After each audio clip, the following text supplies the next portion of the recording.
billionaire's blind mother had surrendered to silence. His solutions failed.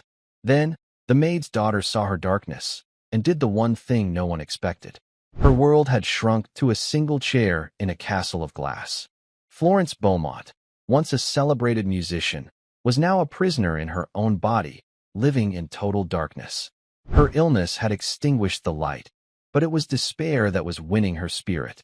Her grand piano, like her mistress, sat silent and shrouded. Her billionaire son offered solutions in science, but she had already surrendered. She was a ghost in her own life. Then, one afternoon, a 10-year-old girl, the maid's daughter, stepped into the tomb and did the one thing no one else dared. The Beaumont mansion was a castle of glass, built on a cliff above the sea. But its queen, Florence Beaumont, lived in a world of total darkness. And the darkness was winning. The house perched on the cliffs of the Pacific coast, a monument of cold, modern design. Endless windows stared at the endless blue. Marble halls echoed with the sound of phantom footsteps. This was a house built to be seen, to be photographed, to be envied. It was not a house built to be a home. For Florence, it was a tomb. Once, these halls had rung with laughter. Once, her fingers had flown across the keys of the grand piano in the parlor, a celebrated musician whose touch was known across the world. Now, the piano sat in the corner, shrouded in a heavy dust cloth. It was as silent as its mistress. Her illness had come on slowly, then all at once. First, the colors faded. Then the shapes blurred. Then, the light itself was extinguished. But the blindness was only the beginning. The illness, rare and cruel, stole her energy, her balance, and finally, her will. She was trapped, a prisoner in her own body, in her own house, with only the sound of the ocean crashing far below for company. The waves were a heartbeat that never stopped, a constant reminder of the vast, living world she could no longer join. Florence sat in her chair in the parlor, a room she now knew only by sound and touch. She knew the chair was velvet. She knew the window was to her left. She knew the air smelled of salt and the expensive, faint lemon oil the staff used on the furniture. She was 82 years old. She felt 800. Her world had shrunk to this chair, to the feel of the blanket on her lap, to the sound of her own breathing. Life had become a waiting room, and she was just waiting for her name to be called. The staff moved through the mansion like mice. They were paid well. They were paid to be invisible. They spoke in whispers. They were careful not to disturb the heavy grief that hung in the air. They were, Florence knew, afraid of her. Afraid of her blindness. Afraid of her silence. Afraid of her despair.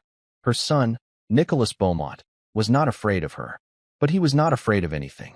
Nicholas ran his empire with ruthless efficiency. He was a man of steel and spreadsheets. He flew in twice a month on his private helicopter, landing on the pad near the cliff's edge. Florence heard the thud-thud-thud of the rotors. It was a Tuesday, 3 p.m. He was exactly on time. She heard his shoes. Hard, fast, expensive, clicking on the marble floor. He did not slow down as he approached. He never did. Mother. His voice was not cold. It was simply empty. A statement of fact. Nicholas. He kissed the air near her cheek. She could smell his cologne. Sharp, clean, and metallic. It smelled like money. How are you feeling? He asked. It was the same question he always asked. I am here, she replied. It was the same answer she always gave. He sighed. A short, impatient puff of air. I've spoken with the new specialists in Switzerland. They are working on a retinal implant. Experimental. But the data looks promising. I am having my team arrange a consultation. Florence turned her face toward the window she could not see. Nicholas, please. No more doctors. No more hope. It is not hope, Mother. It is science. It is a solution. He could not understand.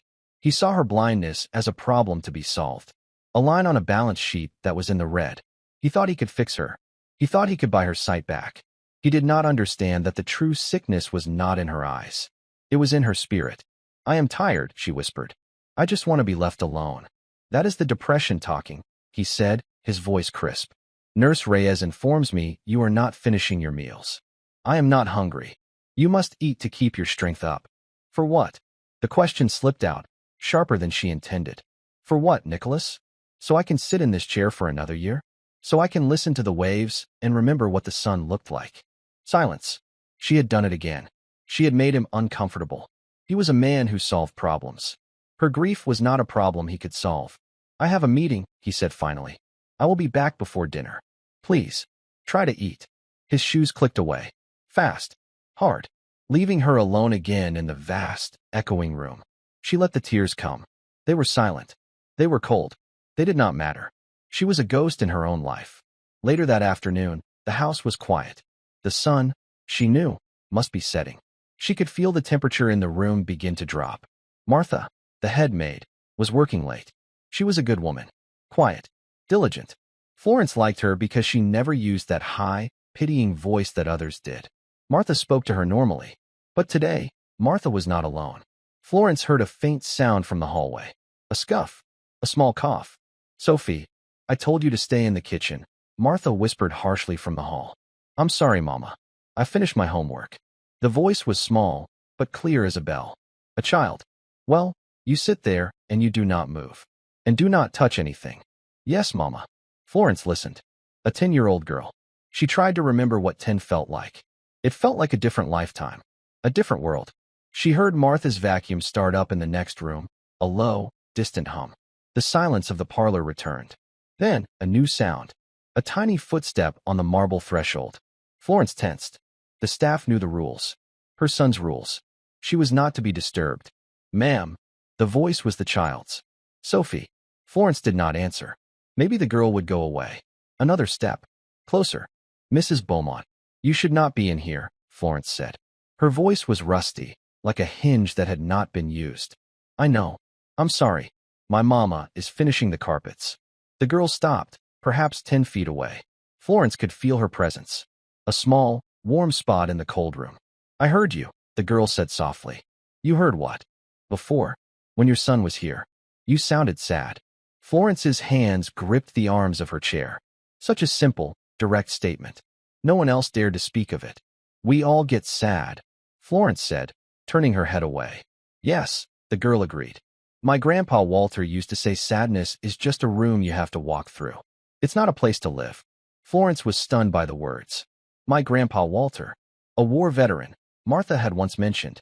A man who had seen real hardship. "Your grandpa was a wise man," Florence said. "He said the dark is only scary if you forget what the light looks like," Sophie said. Florence felt a strange, sharp pang in her chest. She heard the girl move again. A small rustle. "I brought my book. I was reading it in the kitchen. I can read it out loud, if you want. So you're not alone in the quiet."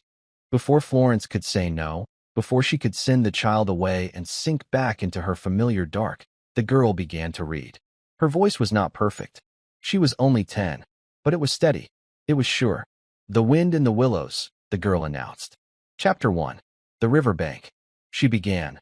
The mole had been working very hard all the morning, spring cleaning his little home. Florence listened. She did not want to. She wanted to be left alone with her memories. But the child's voice was insistent. It was a thread of pure, clear sound in the muffled emptiness. Sophie read about the mole and his dark little house, and how he suddenly flung down his brush and bolted out of the house. Something up above was calling him. Sophie read about the sun, the warm grass, the rabbit holes. Florence sat perfectly still. The girl's voice was painting pictures. It was not like the audiobooks her son bought for her. Those were read by actors with perfect, booming voices. They felt false. This was real. This was a 10-year-old girl, with blonde hair, she guessed. Her name felt blonde, sitting on the floor of her marble tomb, reading a simple story. Sophie paused to turn a page. In the silence, Florence heard another sound. From the corner of the room, a single, soft, perfect note was played on the piano. A high G. It chimed in the air, hanging for a moment, bright and sudden. What was that? Florence asked, startled. It's the piano, Sophie said, her voice full of wonder. I just touched it. It's so dusty, but it still works. You should not touch that, Florence said, but her voice had no anger. It's beautiful, Sophie whispered. My grandpa Walter taught me how to play. On his old one. In the church basement. This 10-year-old child. This maid's daughter. She read books about finding the light. She played the piano. Florence felt something she had not felt in years. It was not hope. Hope was too big. Too dangerous. It was curiosity. It was a small, fragile warmth. Please, Florence whispered, the word surprising her. Keep reading. Sophie's voice started again, picking up the story of the mole who had left his dark home for the light. Florence listened. She did not turn her face to the window. She turned her face toward the sound of the child's voice. The final words of the chapter hung in the air. He was a maying, and a piping, and a singing. The parlor was completely still. The only sound was the distant hum of the vacuum, now switched off. Martha. Florence heard the sharp intake of breath from the doorway. She did not need to see to know the look on her maid's face. It would be a mask of pure terror. Sophie. Martha's voice was a choked whisper, vibrating with panic. What are you doing? Oh, goodness. Mrs. Beaumont, I am so sorry. I told her. She knows the rules. Martha was rushing forward. Florence heard the sound of her apron, the squeak of her sensible shoes on the marble. She was coming to snatch the child away, to restore the cold, proper order of the house. Mama, I was just reading. Sophie began. Get up. Now. Out. Go to the kitchen. Do not move. It's all right, Martha. Florence's voice cut through the panic. It was quiet, but it was firm. Martha stopped. Ma'am, the child was not bothering me. But, Mr. Nicholas, the rules, she touched the piano. Martha was stammering. This, Florence knew, was a woman terrified of losing her job. A job that paid for her daughter's food and clothes. I asked her to read. Florence lied. A small white lie. And I did not mind her touching the piano.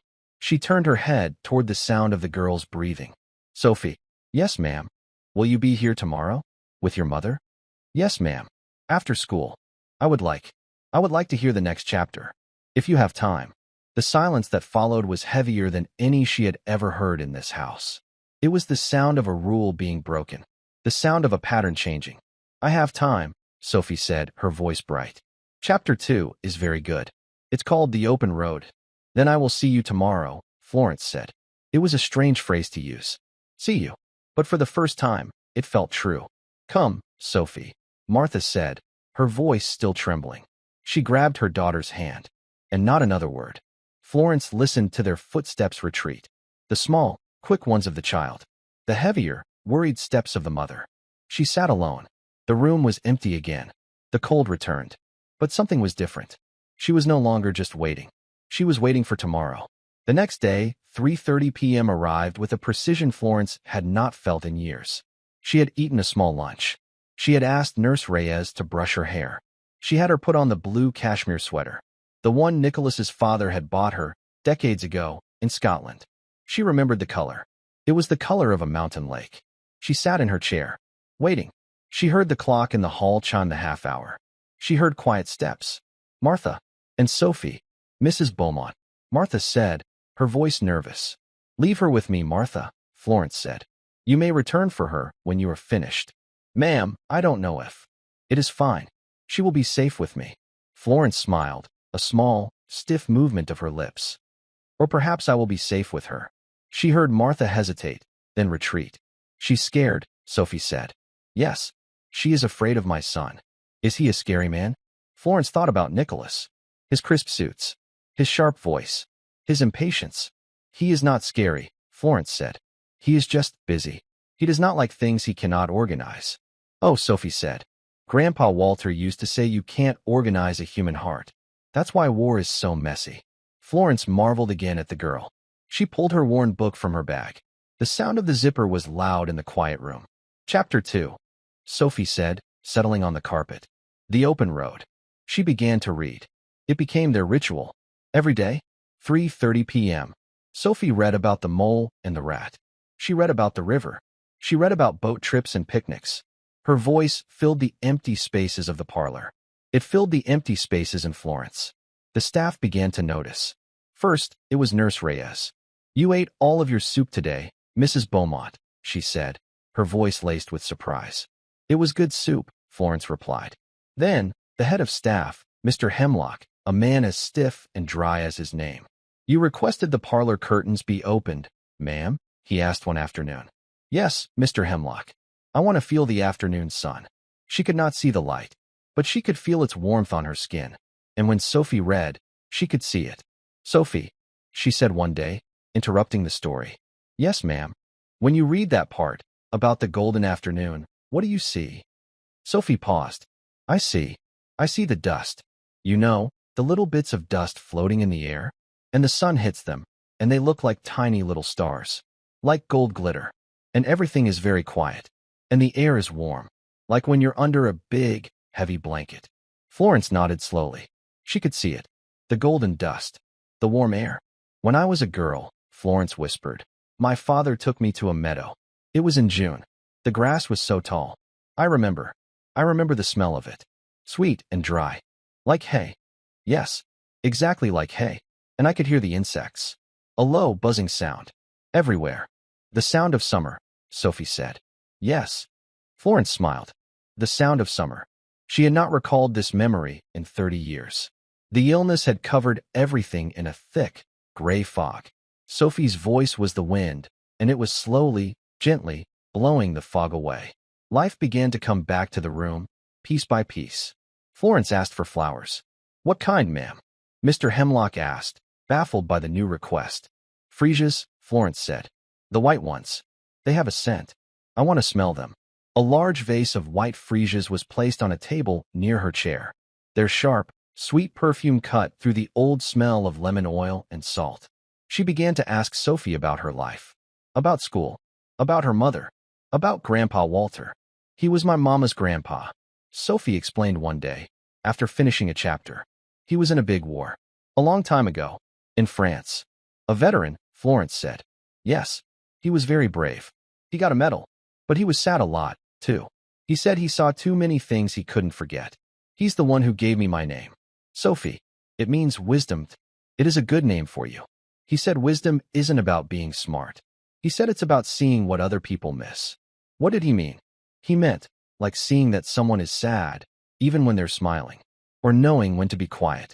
He said most people are too busy talking to really see anything. Florence was quiet for a long time. This 10-year-old child understood more than her 50-year-old son. One afternoon, Sophie did not open her book. What is it? Florence asked. I was looking at your piano. Florence tensed. The piano. Her old friend. Her old enemy. It's covered up, Sophie said. Yes. Why? Because I cannot play it anymore. I cannot see the keys. You don't need to see the keys, Sophie said simply. It's not that simple.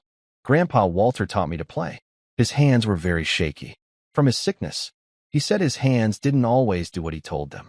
But he said the music wasn't in his hands. It was in his memory. He said, the song remembers, Sophie, even when you forget. Sophie's small feet patted across the room. Florence heard her touch the dust cloth. Can we take this off? Sophie asked. It's suffocating it. No. I can't. Please. It wants to breathe. Florence's heart was hammering. The piano was the last and most painful part of her old life. It was the symbol of everything she had lost. To uncover it would be to what? To admit defeat? To hope again? I will help you, Sophie said. She did not wait for an answer. Florence heard the sound of the heavy cloth being pulled. She heard it slide along the polished wood and fall to the floor in a heavy heap. Dust filled the air. Florence coughed. It's so beautiful, Sophie whispered. A grand. It's so big. Silence. Then a sound. Sophie's small fingers. She played a C major scale. Simple. Clear. The notes rang out, pure and true. They had been sleeping, waiting. The sound was like a key, turning a lock deep inside Florence. It sounds bright, Sophie said. It is a Steinway, Florence whispered. From Hamburg. 1958. You played it a lot. It wasn't a question. Every day? For 50 years. Sophie played another chord. Then another. She was not a virtuoso, not like Florence had been. She was a child. She played simple, blocky chords. A hymn, perhaps. What is that? Florence asked. Amazing Grace, Sophie replied. Grandpa Walter's favorite. Sophie played the simple melody. I once was lost, but now am found. Was blind, but now I see. The irony was so thick, so heavy, it should have been cruel. But it was not. It was gentle. The tears that came to Florence's eyes were not the cold, despairing tears of her grief. They were hot. They were stinging. They were alive. Your turn, Sophie said. No, I cannot. My hands, they are stiff. I have forgotten. The song remembers, Sophie said again, her voice soft. Just touch it. It missed you. She heard the small girl cross the room to her. She felt a small, warm hand take her own. Sophie's hand was slightly sticky, probably from an after-school snack. It was the first hand that had touched her in kindness, not in clinical duty, in years. Come on, Sophie urged. Florence let herself be pulled. She stood up from her chair, her legs trembling. She used her cane with one hand and held Sophie's with the other. She took 3, 4, 5 steps. Her shin bumped against the hard, carved leg of the piano bench. Sit down, Sophie said. Florence sat. She was facing the keyboard. She could feel it in front of her. A void. 88 keys she could not see. Where? She whispered. Sophie took Florence's right hand. She placed it. This is middle C, she said, putting Florence's thumb on the key. Florence's finger touched the ivory. It was cool, smooth. She pressed down. A single note. The heart of the piano.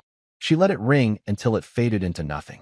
Then, her hand, moving from a memory buried deeper than bone, found the other keys. C, E, G. A chord. Simple. Broken. But it was there. She played it again. And again. Sophie was quiet beside her. Florence Beaumont, the celebrated pianist, was playing again. It was not a concerto. It was not a sonata. It was a single, broken chord. But it was everything. Florence's hand rested on the keys. Her fingers felt like old, stiff wood. They did not want to bend. I can't, she whispered. The frustration was immediate. The memory of her skill was a curse. It was like remembering how to fly when your wings were broken. You already did, Sophie said. You played a chord. One chord. By accident. Grandpa Walter said there are no accidents. He said that's just the world telling you to pay attention. Florence took a shaky breath.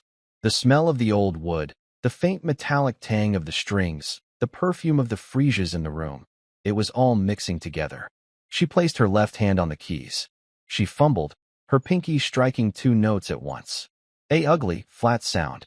She flinched, pulling her hands back to her lap. It's no use. It's gone. I'm just a blind old woman playing at a life I used to have. Sophie was quiet. Florence felt the small girl shift on the bench beside her. Do you know Twinkle, Twinkle, Little Star? Sophie asked. Florence was so taken aback, she almost laughed. What? Twinkle, Twinkle.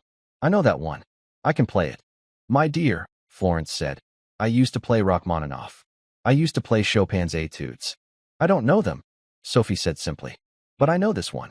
It's a good song. Grandpa Walter said simple songs are sometimes the strongest, because more people can sing them. Sophie placed her small fingers on the keys. She plunked out the melody. It was slow. It was hesitant. She was a beginner. But the piano didn't care. It was a Steinway. It made every note, even a child's, sound like a diamond. You try, Sophie said. Florence sighed. But she put her hand back. She found the C. Her thumb felt for it, found the familiar shape of the black keys, and settled just below. She played the note. C. Then again. C. Then her ring finger, stretching. G again. G. Her index finger, A. Again. A. Back to G. It was the simplest melody on earth.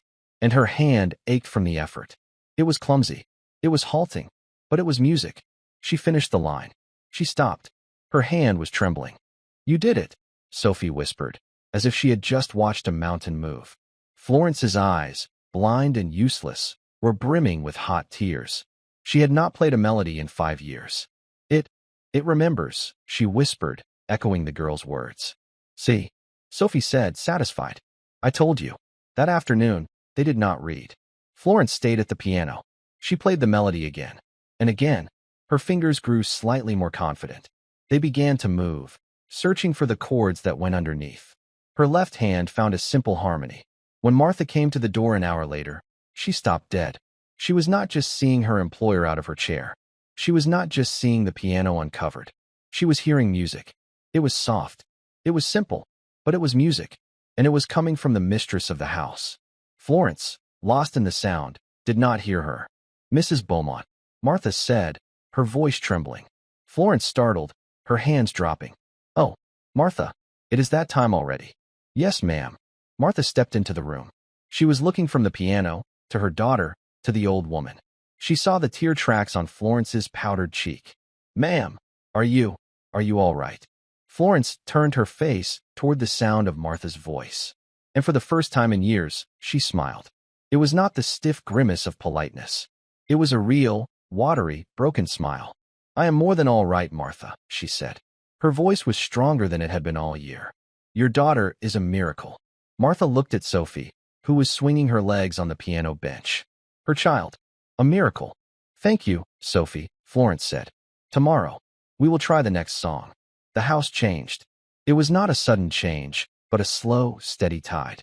The staff heard it first. The whispers in the hall were no longer just about Mr. Nicholas's moods. They were about Mrs. Beaumont. "Did you hear her?" one of the younger maids asked. She was laughing. A real laugh. "And she asked for the lemon cake from the kitchen," Mr. Hemlock told the chef. "She has not asked for a sweet in 2 years." The 3:30 ritual was now sacred. It began with the reading. Sophie had finished The Wind in the Willows and, after much discussion, they had chosen The Secret Garden. "It's about a garden that's locked up," Sophie explained. "And a boy who can't walk. And a girl who is very sour." "That sounds wonderful," Florence said.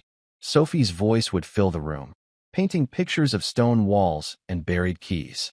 Then, they would go to the piano. Florence's hands were slowly, painfully, coming back to life. She was not playing Chopin. She was playing hymns. She was playing old folk songs. She was playing the simple pieces she had been taught as a child, long before she was a star. Her memory, it turned out, was perfect. Her fingers were the problem. "They are so stiff," she would complain. "You have to stretch them," Sophie said, with the authority of a 10-year-old. "Like this." She would show Florence her own simple finger stretches. "It is arthritis, my dear. It does not simply go away." "That's okay," Sophie said. "You just have to be nice to it." Grandpa Walter's hands were shaky. He said he didn't fight them. He just invited them to the party. Sometimes they showed up. Sometimes they didn't. Florence began to see the world through Sophie. She was reclaiming her own senses by borrowing the girls. "What do you see outside today, Sophie?" she would ask. Sophie would press her nose to the giant window. "It's gray, but a nice gray. The clouds are very low. They look like a big, soft blanket. And the ocean is angry. It's all white foam. It's very loud." Florence would nod. A good day to be inside. With a story. She was alive again. The blindness was still there. The illness still made her weak. But the despair, the heavy, suffocating fog, it was lifting. She was the garden, locked behind a stone wall. And this child, with her simple stories and her grandfather's wisdom, had found the key. And then, it was Tuesday, 3 p.m. Florence was sitting in her velvet chair. She was not waiting for the helicopter. She was anticipating it. She heard the thud, thud, thud of the rotors. The sound was a hammer, beating against the new, fragile piece of the house. She heard his shoes. Hard. Fast. Clicking on the marble. "Mother." "Nicholas." He came in. He stopped. Florence could feel him stop. The air in the room changed. It went from calm to electric. "What?" he said, his voice flat and dangerous, "is going on here?" "Good afternoon, Nicholas. It is good of you to visit. The curtains are open. The sun it's blinding." He strode across the room. Florence heard the harsh sound of the electronic curtains being closed. The warmth on her face vanished. "I like the sun," she said quietly. "It is too bright." And he stopped again. "The piano. Why is that dust cloth on the floor?" "I have been practicing," Florence said. Nicholas was silent. She could feel his eyes on her. She knew that look. It was the same look he gave a business rival who had presented a foolish idea. "Practicing." He said the word as if it tasted foul. "Mother, you cannot see. You have not played in 5 years. Your hands are stiff," Florence finished for him. "Yes, but they are getting better. A little every day. He was searching for a word. "This is not healthy. This is delusional. Who put you up to this? Was it the nurse? I'll have her fired." It was not the nurse. Just then, the clock in the hall chimed 3:30. Right on cue, Florence heard small, light footsteps. Sophie appeared in the doorway. She was holding her new book, The Secret Garden.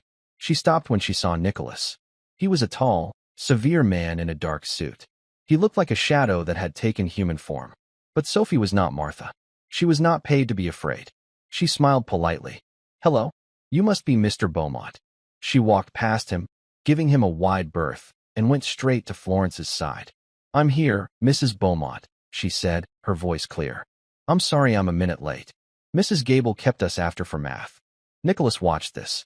His face was a mask of cold disbelief. "Mother," he said, his voice dangerously low. "Who is this child?"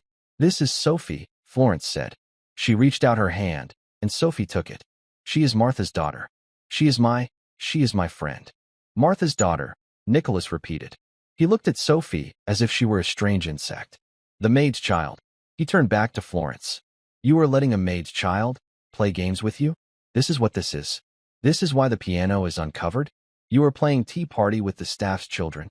The contempt in his voice was a physical blow. "Nicholas, you do not understand," Florence said, her voice pleading. "This child, she has what? What has she done? Filled your head with nonsense? Given you false hope? Look at you. You are blind. You are ill. You cannot play the piano. This is a circus. It is undignified. She reads to me," Florence said, her hand tightening on Sophie's. "We have audiobooks for that. I pay for the best subscriptions." "It is not the same," Florence cried out, her voice cracking. "Don't you understand? It is not the same.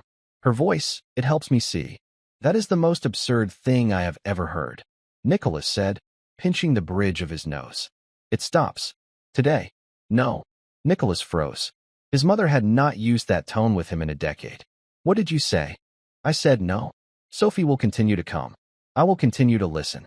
And I will continue to play my piano." Nicholas's face hardened. He was no longer a son. He was a CEO. This was an insubordination. "The girl is a distraction," he said, his voice like ice. "You are clinging to fantasies. It is unhealthy. It is delaying you from focusing on real solutions. Like the Swiss clinic." He turned to Sophie. He was a terrifying, towering man. Sophie, to her credit, did not flinch. She just stared back at him. Her eyes, Florence knew, must be very clear. "You," he said to her, pointing a finger. "Your mother's employment here is conditional. This visiting is over. You will go to the kitchen, and you will not come back to this room. Do you understand me?" Sophie looked at him. She looked at his expensive suit, his gold watch, his angry, pinched face. Then she turned to Florence. She saw the old woman's face, pale, terrified, her hand trembling. Sophie made a choice. "No, sir," she said, her voice small, but perfectly steady. "I do not understand. You are being very rude to your mother." Nicholas was so shocked, he was speechless. "Mrs. Beaumont," Sophie said, ignoring the man. "Should I start with chapter 4? Florence looked from the sound of her son's furious breathing to the feel of the child's small, brave hand. "Yes, Sophie," she whispered. "Please, read." "This is unacceptable," Nicholas roared. "I will not be." Sophie's voice, clear and strong, cut through his. "The sun was shining," she began, "inside the 4 high walls of the secret garden." Nicholas Beaumont did not move for a full 10 seconds.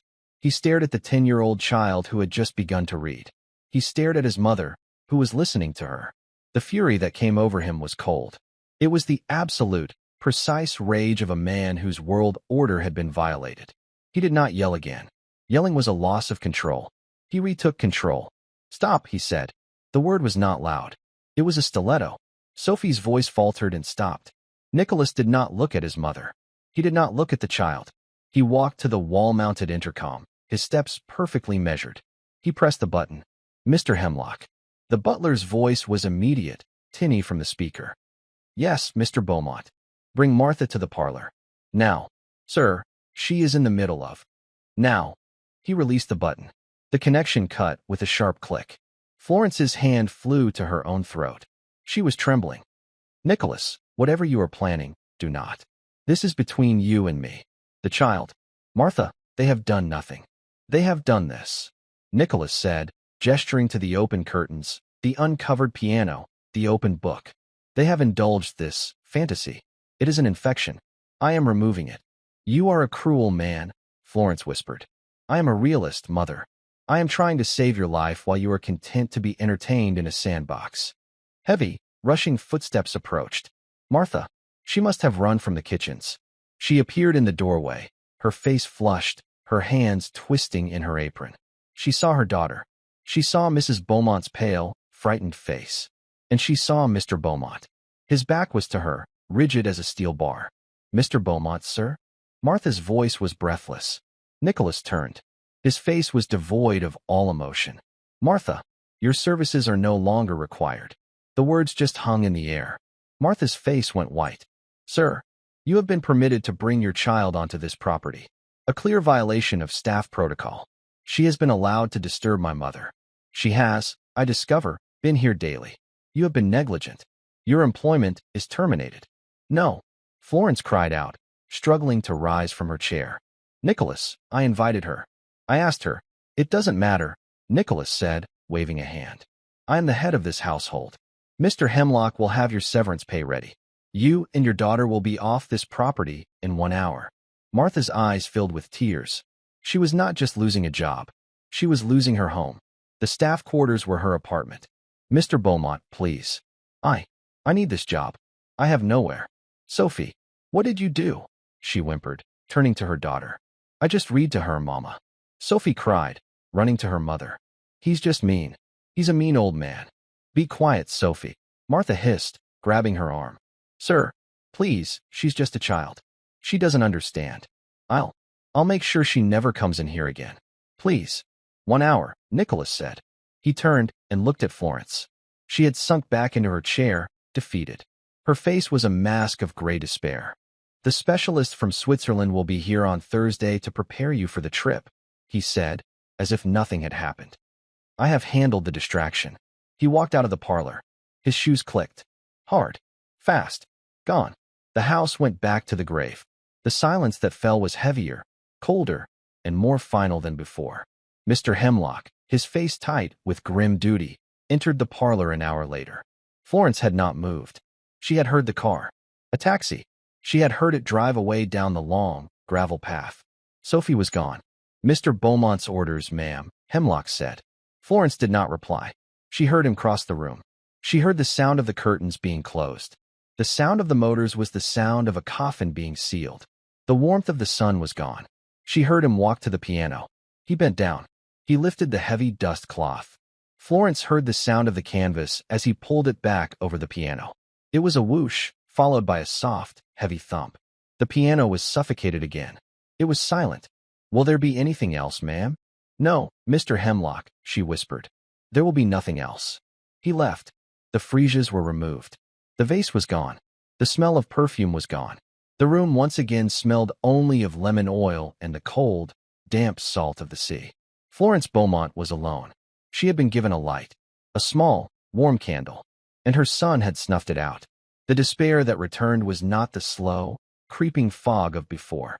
It was a flood. It was a black, icy ocean, and it pulled her under in an instant. The sickness, which had been held at bay by stories and music, returned with a vengeance. It fed on her grief. She stopped eating. You must, Mrs. Beaumont, Nurse Reyes pleaded. Just a little soup. Florence turned her face away. She stopped speaking. Your son is on the phone, ma'am. He wants to discuss the travel plans. Florence did not move. She sat in her chair, in the dark, silent room. She was a statue of a woman, a memorial to a life that was already over. A week passed. Nicholas called the house every day. Nurse Reyes's reports grew more and more frantic. Sir, her blood pressure is dangerously low. She is unresponsive. She hasn't eaten in 3 days. She refuses to get out of the chair. This is the illness, Nicholas insisted, his voice tight with frustration. It's progressing. That child's therapy was just a distraction. It masked the symptoms. It's a good thing I stopped it. The Swiss clinic is our only option. Sir, I don't think she's strong enough to travel, the nurse said, her voice shaking. I think you should come. Nicholas hung up. He told his pilot to ready the helicopter. He was flying into a storm. The Pacific was raging. Rain and wind lashed the coast. The mansion, a castle of glass, felt as if it were under attack. The windows rattled. The wind howled in the chimneys. And the waves were a roar. The sound of a world ending. Florence sat in her chair. She was so weak. She could barely breathe. The air was too heavy. She was not waiting anymore. She was fading, drifting. This was it. The end. It was not a violent end. It was a surrender. A quiet, giving up.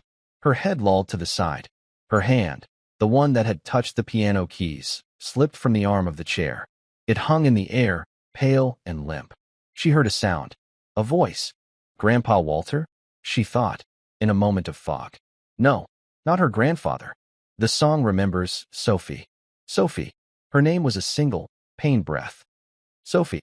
And then nothing. The parlor door burst open. It was Nurse Reyes. She had come to check the vitals. She saw the old woman, slumped and gray. She saw the hand, hanging. She ran. She fumbled for the wrist. For a pulse. It was there. But it was a thread. A spider's silk. Code, she screamed into the hall. Code blue. Get the doctor. Now. When Nicholas arrived, the house was chaos. A local doctor, a man on retainer, was working on Florence in her own bed. The parlor had been abandoned. Her room was now a hospital. And 4 was in her arm. An oxygen mask was on her face. A heart monitor beeped, slow and unsteady. What happened? Nicholas demanded. The doctor, a gray-haired man named Miller, turned to him. His face was grim. Her heart is failing, Mr. Beaumont. It's not a medical event in the traditional sense. She's given up. What does that mean? Give her something. Increase the dosage. Of what? Dr. Miller said, exasperated. There is no medicine for a broken will. Her body is shutting down. She's 82. She's fragile. And she has stopped fighting. So what do we do? The doctor sighed, adjusting the oxygen tube. We make her comfortable. I've administered a stimulant. It may give her a few more hours. But, Mr. Beaumont, you need to prepare yourself. She may not survive the night. The words hit Nicholas like a physical force. Survive the night. This was not a negotiation. This was not a spreadsheet. This was an end. He had won the argument. He had closed the curtains. He had fired the maid. And he had killed his mother. The thought was so sharp, so horrifying, he recoiled. No, he said. The Swiss clinic, the specialists. She won't make it to the airfield, the doctor said flatly. I am sorry. I will be in the hall. You should sit with her. The doctor left. Nurse Reyes followed, wringing her hands. Nicholas was alone. He stood by the bed. His mother looked so small. She was a bird. A fallen sparrow. He looked at her face. Pale. Waxy. Her eyes were closed. Her chest barely moved. He had not sat by her side, not truly, in years. He had visited. He had managed. He had arranged. He had not sat. He pulled a chair. It scraped loudly on the hardwood floor. He sat. The guilt and the fear were warring inside him. The guilt was suffocating. The fear was a cold, hard knot. This was his fault. This was his fault. He had taken her one, small light. And he had put it out. Because it wasn't his light. It wasn't his solution. Mother, he whispered. His voice was hoarse. Mother, I'm sorry. She did not stir. The only sounds were the howling wind, the crashing ocean, and the slow, sick beep of the heart monitor. An hour passed. 2. Nicholas just sat. He watched his mother die. The storm raged. And then, a new sound. From downstairs. A banging. Someone was pounding on the heavy oak front door. Nicholas ignored it. It was Hemlock's job. But the banging came again. Louder. More frantic. It was the sound of someone desperate. He heard Hemlock's muffled voice. And then, a different voice. A small one. A high one. A girl's. I have to see her. Please. I know she's sick. I have to see her. Sophie. Nicholas stood. A new kind of anger surged. How dare they? He strode from the room. He was going to have them arrested for trespassing. He reached the top of the grand staircase. Down below, in the marble entryway, Mr. Hemlock was holding the door open, trying to reason with a small, drenched figure. It was Sophie. She was soaked to the skin. Her blonde hair was plastered to her face. She was not wearing a proper coat. Her mother, Martha, stood behind her, crying, holding a broken umbrella. You cannot be here, Hemlock was saying. This is a private. Mrs. Beaumont is very ill. That's why I'm here. Sophie shouted, her voice echoing in the vast hall. She was crying, but her voice was strong. The nurse. I called the nurse's line. I pretended to be from the doctor's office. She told me. She's not waking up. Please. You have to let me in. I will call the police, Nicholas said from the top of the stairs. His voice was a thunderclap. Sophie looked up. She saw him. The tall, dark man. The man who had fired her mother. She did not cower. You, she cried, pointing a small, wet finger. This is your fault. You took her book. You covered her piano. You closed her curtains. Get out, Nicholas ordered. No, I'm not leaving. She needs me. She needs the story. You don't understand. The garden, we didn't finish. She doesn't know if Colin walks. She doesn't know if the garden comes back. You have to let me finish the story. It was the most absurd, insane thing Nicholas had ever heard. A dying woman, a storm, and a child, hysterical about a storybook. Hemlock. Remove them. No. Sophie screamed. She dodged under Hemlock's arm. She was fast. A small, wet rabbit. She ran. She ran for the stairs. Sophie. Martha screamed. Nicholas was so surprised, he didn't move. The 10-year-old girl, soaking wet, her shoes squeaking on the marble, ran right past him at the top of the stairs. She knew the house. She knew where the room was. She ran down the hall and burst into Florence's bedroom. Nicholas ran after her. You child. Get out of here. There are machines. Sophie stopped at the foot of the bed. She saw Florence. The tubes. The mask. The pale, still face. She had never seen death before, but she knew this was close. Her bravery almost failed. She looked small, terrified. Go, Nicholas said, softer this time, grabbing her shoulder. She is resting. You must go. Sophie looked at the hand, the one hanging off the bed, the hand that had played the piano. She pulled a sodden, water-damaged book from inside her thin jacket. The Secret Garden. She walked to the side of the bed. No, Sophie, Nicholas pleaded. Leave her in peace. Sophie ignored him. She took Florence's limp, cold hand. Mrs. Beaumont, she whispered. Her voice was trembling, but she was here. It's me. It's Sophie. I'm sorry I was gone. The monitor beeped. Slow. I brought the book. We were at the best part. Chapter 20. I shall live forever. Nicholas watched. He was frozen. He saw the child take his mother's hand. Sophie opened the book. The pages were warped from the rain. She took a deep, shuddering breath, and she began to read. Nicholas stood in the doorway, a helpless giant. He was trapped between the authority of a lifetime and the raw, unexplainable power of what was happening in front of him. Sophie's voice was the only thing in the room that felt alive. The rain and wind hammered the glass, a furious, primal drumming. The heart monitor beeped its slow, dying rhythm. It was the sweetest, most mysterious-smelling place anyone could imagine, Sophie read. Her voice shook, and she stumbled over the larger words. The pages of the book were damp, and she had to peel them apart. She was reading about the garden, about the gray points of new life pushing up through the black earth. Dr. Miller had returned. He stood in the hall, just outside the door, watching. He had his arms crossed, his face a mask of professional concern. He was ready to step in, to end this childish intrusion. Nicholas watched his mother's face. It was so still, so waxy. Nothing. This is pointless, he whispered to himself. He took a step forward to stop the girl. And then, something changed. The monitor. The space between the beeps was getting shorter. Nicholas stopped. He stared at the small, green line. It was pulsing. Faster. Stronger. Mrs. Beaumont. Sophie whispered, leaning closer. She hadn't noticed the monitor. She had noticed something else. Florence's fingers, the cold, limp ones in her hand, had twitched. She squeezed my hand, Sophie said, her voice rising with a sudden, wild hope. She's unconscious, child, Nicholas said, his own voice harsh with a fear he didn't understand. It's an involuntary reflex. No, Sophie insisted. She squeezed. Mrs. Beaumont, I'm here. It's about the garden. It's not dead. The roses, they're not dead. Sophie, in her excitement, gripped the book tighter and read, her voice suddenly loud and clear, projecting over the storm. And the secret garden bloomed, and every morning revealed new marvels. And Colin stood on his feet. He stood. I shall live forever and ever, he cried. From behind the oxygen mask, a sound. It was a gasp, a dry, rattling intake of air. Florence's head moved on the pillow. Her blind eyes, which had been closed, fluttered. She was fighting. She was trying to speak. Her hand, the one Sophie held, gripped back. It was not a reflex. It was a conscious, desperate grip. Don't stop, Florence whispered. The voice was a papery rustle, barely audible. But it was her. Nicholas's blood went cold. He felt the floor drop out from under him. Sophie was crying, tears of joy streaming down her face, mixing with the rainwater. She's here. She's here. I told you. Florence's lips moved again, her breath fogging the plastic mask. The light? It's coming back.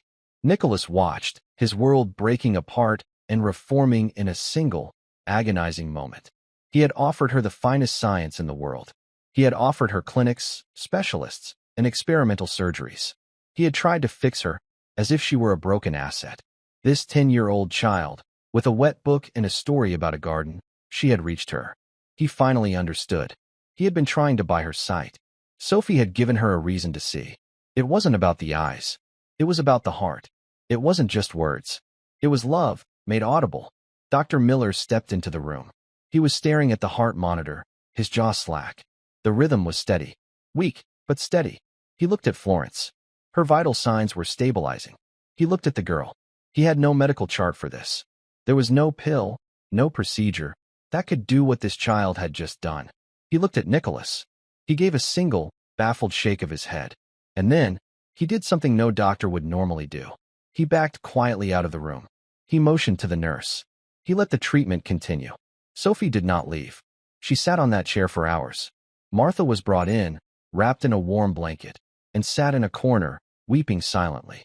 Sophie read. She finished The Secret Garden. She read until her voice was hoarse. Nicholas stood by the window. The storm outside was breaking. The howling wind was quieting to a whisper. The rain was stopping. He just listened. He listened to the story of a locked-up place, and a broken boy, and the stubborn girl who believed in it. He listened to the words.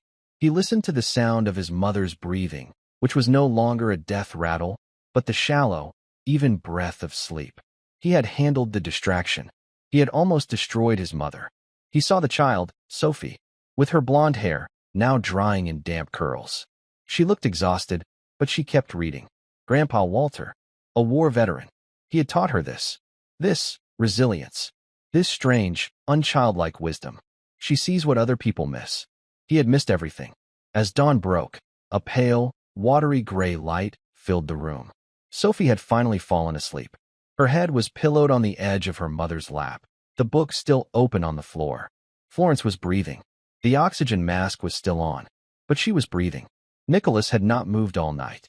He was a statue of guilt. He heard a small sound, a stirring. He looked at the bed. Florence's head was turned toward him. Her eyes were open. They were milky, unseeing, but they were aware. He walked to the bed. Mother. She raised a weak hand, fumbling for the mask. Take off. His hands, which could sign billion-dollar deals without a tremor, were shaking. He gently lifted the plastic from her face. She took a deep, rattling breath of the room's air. It was quiet. The monitor just beeped its steady, quiet rhythm. Sophie and Martha were asleep. Nicholas thought she would speak to him, that she would rage at him, that she would forgive him. He was ready for either, but she did not. She turned her head, her ears searching. Sophie, she whispered. Her voice was a cracked reed. In the corner, the child's head shot up. I'm here. Sophie scrambled off her mother's lap and ran to the bedside. Florence's hand found the girl's. You came back, Florence whispered. I had to, Sophie said, her eyes wide.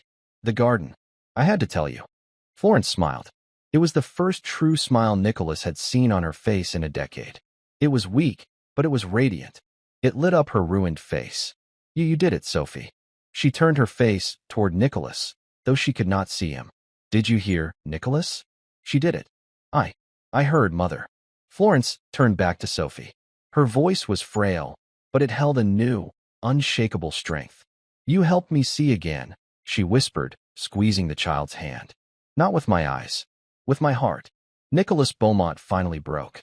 He did not make a sound, but he turned his back to the bed, faced the window, and a single, hot tear, the first in 30 years, cut a path down his cheek. He had been so wrong. So profoundly, arrogantly, and dangerously wrong. He let the moment hold. The old woman. The child. The dawn. Then, he composed himself. He wiped his face. He was still Nicholas Beaumont. He had made a catastrophic error. Now he would fix it. He walked over to Martha, who was now awake, watching in stunned, tearful silence. He stood before her. She flinched, expecting what? For him to throw them out again? Martha, he said. His voice was quiet. Formal. Sir, my mother will require constant companionship. Nurse Reyes is a medical professional. This is different. He was fumbling. He, the man of 1,000 boardrooms, did not have the words. You and Sophie will be staying, he said. Your old rooms are not adequate. I will have Hemlock prepare the guest wing for you. Martha's jaw dropped. Sir? The guest wing. And your employment? It is reinstated. With a promotion, you will no longer be on the housekeeping staff. You will be Mrs. Beaumont's personal companion. Your salary will be tripled. Your duties will be whatever my mother requires. He looked at Sophie. And her duty, he said, nodding to the child, is to read and to play the piano. It was not an apology. It was a surrender. It was the only way a man like Nicholas knew how to say, I was wrong. Thank you. Please, stay. Martha just nodded, fresh tears streaming down her face. Yes, sir. Thank you, sir. Nicholas nodded. He turned and left the room. He had to go outside. He had to feel the cold, clean air of the storm that had passed. He had to stand on the cliff and listen to the waves. The sound was the same. The crashing, the roaring. But for the first time in his life, it didn't sound like an ending. It sounded like a beginning. Florence recovered slowly. Her blindness was unchanged. Her body was still frail. But her spirit, the part that had nearly died, was renewed. The mansion on the cliff was no longer a tomb. It was a home. The heavy curtains in the parlor stayed open. The piano was never covered again. Nicholas was different. He visited, not out of duty, but out of a new, awkward desire to connect.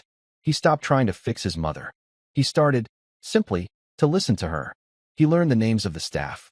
He learned Martha's story. He asked Sophie about Grandpa Walter, the war veteran, whose simple wisdom had seen what his own billion-dollar vision had missed. Weeks later, Florence sat in the parlor, the sun warm on her face. I want to build something, she told Nicholas. Not with glass and steel. With books. He understood. He did not offer a clinic or a new technology. The Light Within Foundation was born. It was a program dedicated to children's literacy, to funding libraries in forgotten neighborhoods, to bringing stories to those trapped in their own kind of darkness. At the opening ceremony, Nicholas stood at the podium. He did not talk about assets or returns. He talked about a small, wet girl who had faced down a storm because she knew a story had to be finished. He brought Martha and Sophie to the stage. He did not call them servants. He called them his mother's dearest companions. He called them family. The house was quiet now, in a different way. It was not the silence of a grave. It was the silence of peace. Florence was in her chair again, by the same window, overlooking the same ocean. The same chair, the same view she could not see. But this time, her face was turned toward the light. Her eyes were closed. She was smiling. Beside her, Sophie, now 11, read from another story. Her voice was clear and steady. The waves crashed against the cliffs far below. The lights in the house stayed on, bright and warm, through the entire night. Because sometimes the brightest light doesn't come from what we see, but from what we hear and who we finally, truly, choose to listen to. And that is where Florence and Sophie's story closes for now. I hope this story gave you a chance to step out of the noise and just listen. I'd love to know where this story found you. Perhaps sitting by a window as the day ended, sharing a quiet moment, or just settling in for the evening. Drop a line in the comments. I truly do read them all. And if you want to make sure we find each other again in the dark, hitting that like button and subscribing makes a huge difference. We are always trying to make our stories brighter, so your feedback is invaluable. Thank you for listening with me.